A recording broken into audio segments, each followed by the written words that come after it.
Hi, I'm Sam Reed, Secretary of State. I'm a statewide elected official, and I have really positive, cool duties. I'm the supervisor of elections for the state of Washington, do a lot of work in terms of voter outreach, including to the youth of the state. I have a college civics program where I reach almost every college campus in the state at least once a year.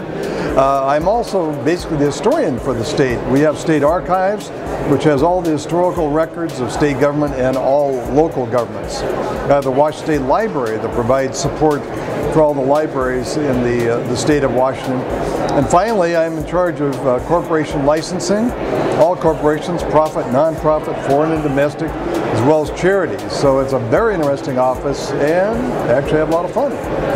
Washington is really ahead of the curve in terms of getting information out to voters about elections, about bills that are going on. I just wanted to talk about so what programs and reforms that you've sort of been able to help implement and put into place that you're most proud of. We're the second state in the nation to have online voter registration, which the young people watching this, I really want to encourage them to take advantage of that.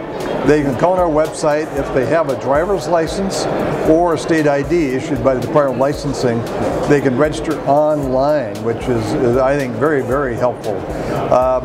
We also have electronic voters pamphlets. We have a program called My Vote on the elections website that you go in if you're registered to vote. It'll tell you every office you're eligible to vote on, and during elections you can link over to the candidate statement and all that. It tells you where the ballot drop-off sites are in your area and all, and so it's a wonderful voter outreach and voter information tool, and really one of the best in the country. Yeah, and I mean, I look at especially online voter registration as a place where Washington is really leading the nation, and that's a really, I mean, that could not have been a small process to get that put into place. And I was wondering if you could just speak a little bit on, like, how did that come about? What was like your role in that, and who were you working with, and what does it take to get something that big in place?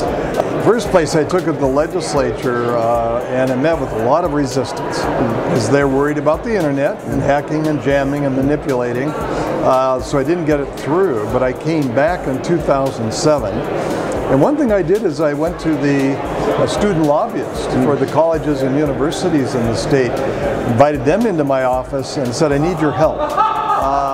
And they really did a good job of going out. And then what I went to the legislature with was a message, a pretty darn good message. It's kind of opposite of what they thought, which I said, right now, anybody can fill out a voter registration card anywhere and mail it in. Yeah. And who knows actually mailed that in? Yeah. While with online voter registration, since we require a driver's license, the person who they got their driver's license with, watched them sign that document, and that's the signature we'll use for voting purposes, and took that person's picture. So it's actually a more secure arrangement than the other way around. Once we got it into place, we're already connected up to the Department of Licensing's database, so that wasn't difficult. So there were challenges, but it was not technologically a very difficult thing to do. On that note, what are some of the big successes and some of the challenges that you faced instituting online voter registration? The main challenge was getting it through the legislature. Once we got it through the legislature, really we were able to move along pretty quickly.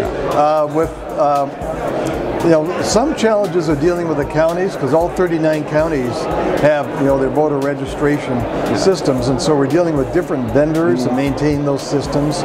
And so to actually send this electronically, we had some problems with some of the vendors and all that, so we've had to work that out. But other than that, it's worked very smoothly. Yeah. And I don't have to know if you happen to know how many people have registered or registered last year.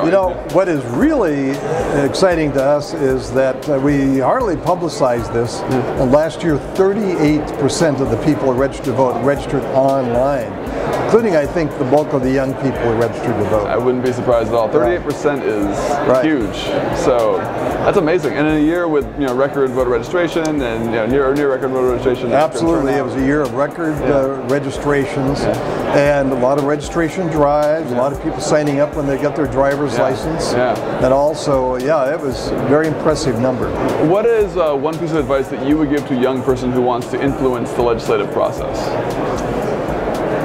The main thing is is really to kind of find your passion, know what you care about, get well informed, and then contact your legislators, perhaps show up for hearings here, but do it in a positive way, of having good ideas and being very helpful to the legislator to get better informed and to give this legislator some suggestions of what they could do.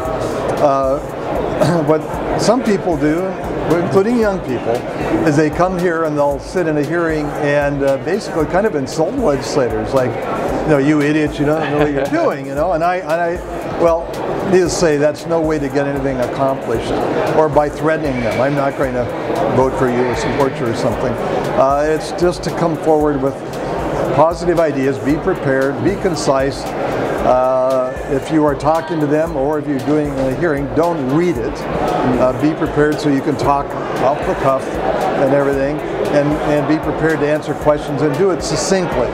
They hear so much. They're just overwhelmed with information. So the more you can make it succinct, the more persuasive you're going to be.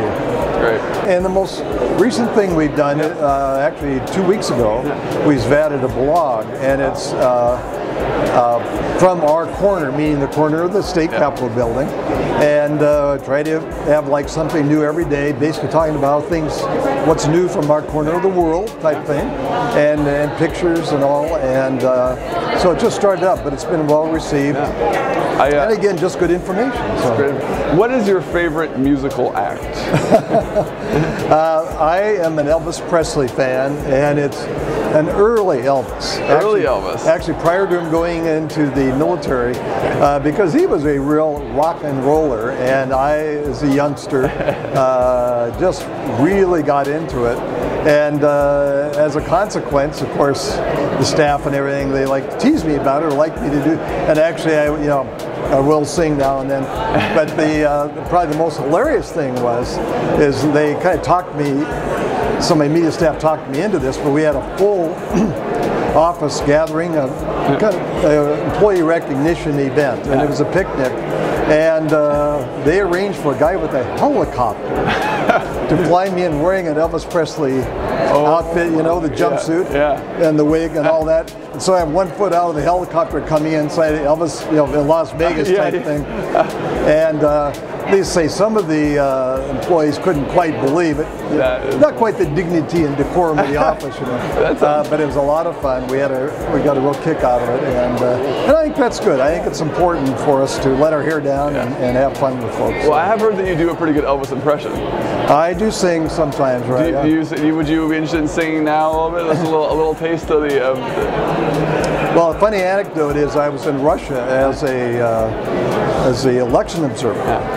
We were at lunch, and we got through with lunch, and the Russians started singing. And I turned to the person who was organizing for us and said, "What's going on?" He said, "We're in trouble. We're in a singing contest." Well, we went back and forth, and we hardly could sing anything. Of course, they were just saying these amazing songs. So we couldn't think of anything else to sing. And they says, "Oops, I got it. Well, it's 1 for the money, 2 for the show, 3 to get ready. Now go, cat, go." Well, guess what? The Russians were stunned. and our group, they just were laughing hilariously, and we won the contest. They gave up. They gave up. The king was there. Yeah. I'm on the bus because I really do believe that we need young people to step up and provide leadership in our communities. I'm impressed with this new generation coming up in terms of the depth and sincerity of their convictions about the environment, about issues like hunger, issues like health and such, and public education, and I'm glad they're stepping up. We need this kind of fresh leadership with new ideas and all, and so I'm just delighted with the work that you folks do. Well, thank you so much, Secretary. We really appreciate the time.